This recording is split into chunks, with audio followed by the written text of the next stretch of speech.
Hello everyone and welcome to Long's Toys. Today we'll be taking a look at the Indominus Rex from the Jurassic World toy line from Hasbro.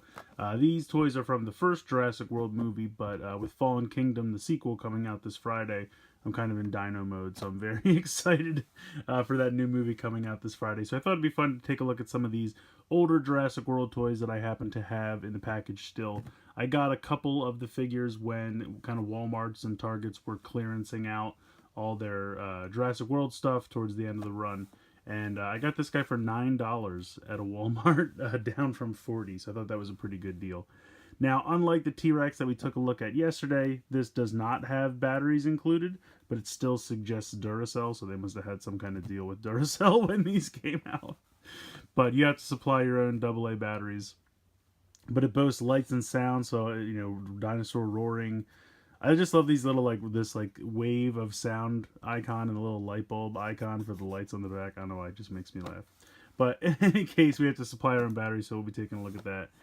But how it works is you pull the arms down, and he bends forward and opens his mouth, which I think looks awesome. And also, I feel like it works a lot better than the T-Rex from yesterday, because that had, you had to do his whole torso, whereas this just stretches the head when pulling the arms down, so it keeps him in kind of a more normal pose when he's in his kind of default position. So I appreciate that a lot. Taking a look at the back here, again, just kind of shows you the lights and the sounds, and it suggests the T-Rex is also available. So I will go ahead and get this guy out of his packaging here. I guess I'll read this little bio on the back first. Indominus Rex. All of its abilities remain unknown, but one thing is for sure, Dr. Wu's latest dinosaur is the ultimate predator, and it's stalking humans and dinosaurs alike with a massive bite and ferocious speed. Meet the biggest, baddest dinosaur of Jurassic World, Indominus Rex. So he does look pretty cool, I have to say. So I'll go ahead, we'll get him out of the packaging here, and we'll take a closer look. So here's the Indominus Rex out of the packaging, and I really like it. I think aesthetically it looks really cool. I don't know what it is, but this kind of light purplish color reminds me of Megatron from Beast Wars, so maybe that's why I like it so much. I'm not really sure. But unlike the T-Rex from yesterday, I feel like this feels like a cohesive dinosaur. Yes, there is soft rubber plastic here in the neck and the head because of the play feature, but it doesn't automatically look like it. Whereas with him, there was an obvious patch of plastic here and an obvious patch of plastic with the tail, and you could tell that there was a large color discrepancy. Here it all kind of flows and blends in nicely, which I appreciate. Plus the plastic tail is solid. It's not droopy, weird plastic. It actually comes separate in the packaging, and all you do is you pop it right in. It slides right in, no hard, snap in or anything like that, but it stays in very well. Looks good. You can actually move the legs of their own accord, which I appreciate. Now, unfortunately, he is a little bow-legged, and there's not a heck of a ton you can do about that. If you have him like this, I feel like he stands pretty darn well, which is kind of cool because you can get some really nice tall pose out of him there like that.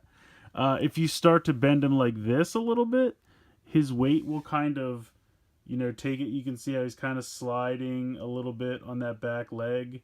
And then you can see he starts to he doesn't necessarily always fall over. Like in that case he will, because it's such a large difference. But if you can get him in kind of a pose like this, he'll just kind of fall forward a little bit, but eventually he'll stop and find his footing. It's just a bit of a shame. Like I said, you just kind of have to find the balance and get him in a pose that you like, but he can stand. He does have the nice long tail to help him balance out, which is nice because there's a lot of weight in this section. Now, the two AA batteries go in this compartment here. There is no on or off switch. You can see the speaker there underneath. Nice JW symbol there on his leg. So all you have to do is you pull the arms down. And you roar. Now, you can see the back here lights up, and it's just like a light red coloring underneath. It does eventually turn off, but I think they did a great job. First of all, I love the paint and the sculpt all in the head of the Indominus Rex. And I feel like that's really creepy when he opens the mouth all the way, because it opens so wide. So I think this one is a much better dinosaur than the T-Rex that we looked at yesterday. And the other thing is the T-Rex is represented in just about every Jurassic Park / Jurassic World line that's ever existed. The Indominus Rex is specific to this movie. So you're probably not going to see too many more toys of the Indominus Rex. So I think this one is definitely worth checking out. I think Hasbro actually did a pretty good job here.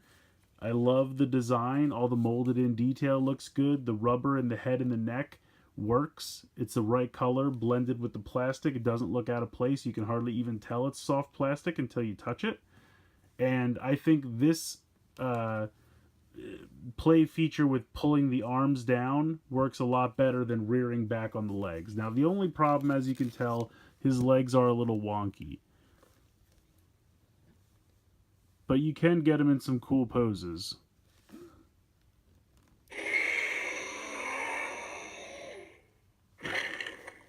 And it does seem like the farther back you put him, he fits a little better. And I love that mouth opening gimmick. I think it looks so cool. So the only drawback is that the feet are a little weird. And again, it could just be mine. Maybe you'll get lucky. And it almost looks like the feet were assembled incorrectly on mine. I really have no way to prove that. But I feel like if you could switch the feet, he might stand a little better. I don't know. Do they have the tiny little claw on the inside or the outside? I don't know dinosaurs enough.